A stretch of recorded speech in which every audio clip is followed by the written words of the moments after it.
One of the first questions they asked me when they found out I was a Mormon was about Mormons Magic underwear. I was shocked that Mormon garments were discussed in such dismissive terms, like it was a joke.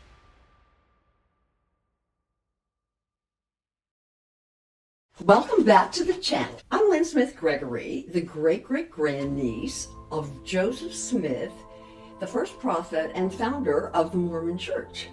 And today I want to talk about something that's causing a lot of controversy in the Mormon community that hasn't gotten a lot of mainstream attention. It's the change to Mormon garments. And why is that significant? If you're not familiar with Mormon garments, you're in for a treat.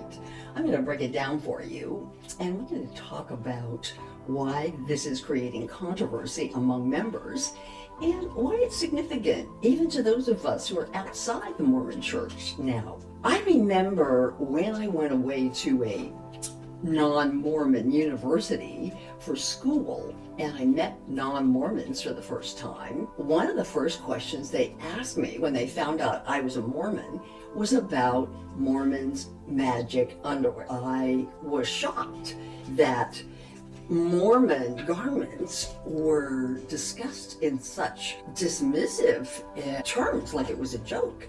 Because in my mind at the time, Mormon garments were sacred and they were talked about in hushed tones.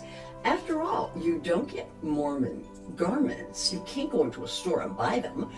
You get Mormon garments only by the temple, and they are endowed to you in a special ceremony, often when a young man or woman gets married or goes on a mission. So why does a redesign of Mormon garments matter? And what does it tell us about how the Mormon Church operates? First, I'd like to tell you what they are. They're white underwear that reminded me of kind of like short long johns that have sleeves, and there are special symbols sewn in to indicate the covenants or promises you make in these secret temple ceremonies where your garments are endowed and you will wear those garments at all times for the rest of your life.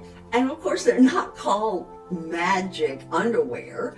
In fact, Mormons cringe if they hear that description. However, there's a reason for it. Mormon folklore and the history of Mormon garments include a lot of stories about how Mormon underwear garments protect someone from dying in a fire or a car accident or even stopping a bullet. Even though this isn't official doctrine, it's widely believed. I know I grew up believing it when I was a kid. Growing up, I didn't wear garments. I wasn't old enough, but my mother and father did, and then my siblings after they got married or went on a mission. And I grew up with the understanding or the sense that Mormon garments were restrictions, particularly on women, to make sure they adopted Mormon standards for modesty. Mormon garments, when I grew up, came to the knee. They had sleeves to here. So this kind of a shirt would not be acceptable. And I thought, because we lived in a warm climate, that they looked uncomfortable and they were bulky and hard to hide under clothes and hot. Imagine trying to find clothing that hid garments, and your choices were then narrowed, and navigating all the things that you do with a body, including intimacy with a partner, wearing the not-so-sexy Mormon underwear. And this expectation to wear your garments is absolute. As late as 2024, Dallin Oaks, an apostle in the church, declared that Mormon garments were essential to receive the blessings and to keep the promises Mormons made in the temple. Exact words were, because covenants do not take a day off, You cannot take a day off from wearing garments without losing their protection and breaking the covenants that you made in the temple. Well, garments are uncomfortable for everyone. I think women particularly bear the brunt of this discomfort. Periods, breastfeeding, it's all much more difficult with the restrictions of wearing this essential extra layer of clothing. And it shows what little regard the church has for women, that they wouldn't create a garment designed around women's bodily functions. And many women have experienced physical ailments from wearing garments, including yeast infections and UTIs, things that disappeared when they stopped wearing them.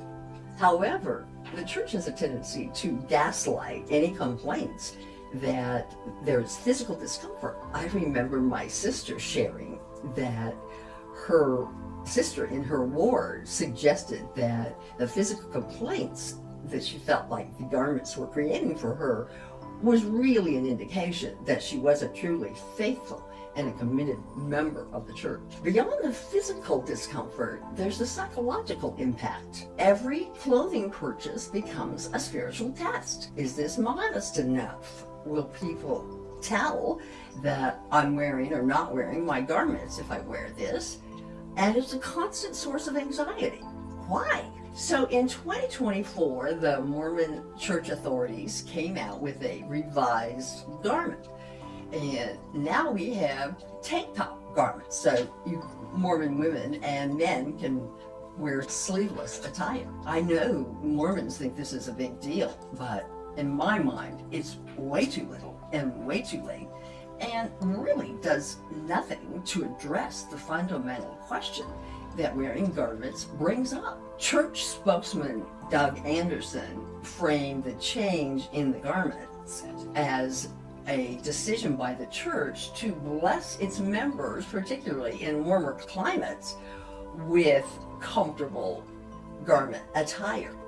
However, that's not fooling anybody. It truly has nothing to do with the women's complaints over the last decades about the discomfort of garments. Let's talk about what's really driving this change. It's not sudden revelation. It's about declining membership in the Mormon Church among young people. 80% of older Mormons are compliant and wear their garments daily. However, that drops to 40% when you're talking about younger church members.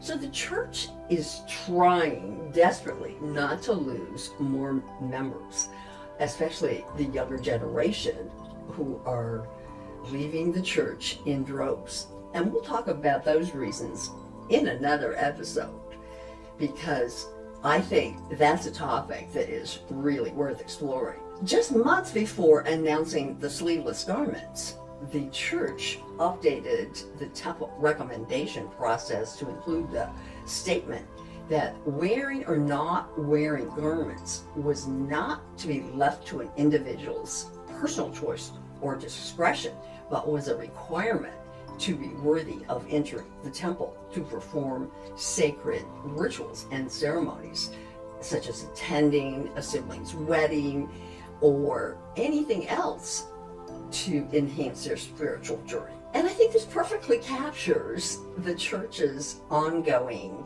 tendency to try to appear modern and forward-thinking, while at the same time resisting change, any fundamental change, with rigid compliance. I think garments perfectly symbolize the control that high demand, high control religions place on their members. Gaslighting and saying it's sacred, not restrictive, or it's for your protection.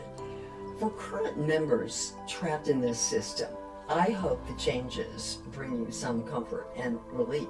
But I want you to know that there's a world out there where choosing your underwear is not a spiritual test. If you're still in the church and listening or watching this, you may believe I'm just bitter, that I've twisted things, or I never understand the real reason for garments.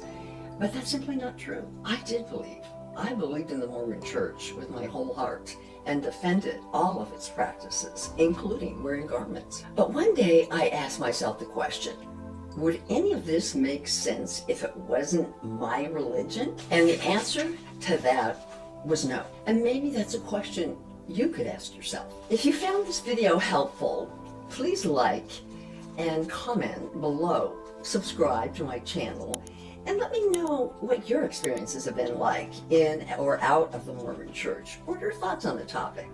Thanks for joining me, and I'll see you in the next video. Bye.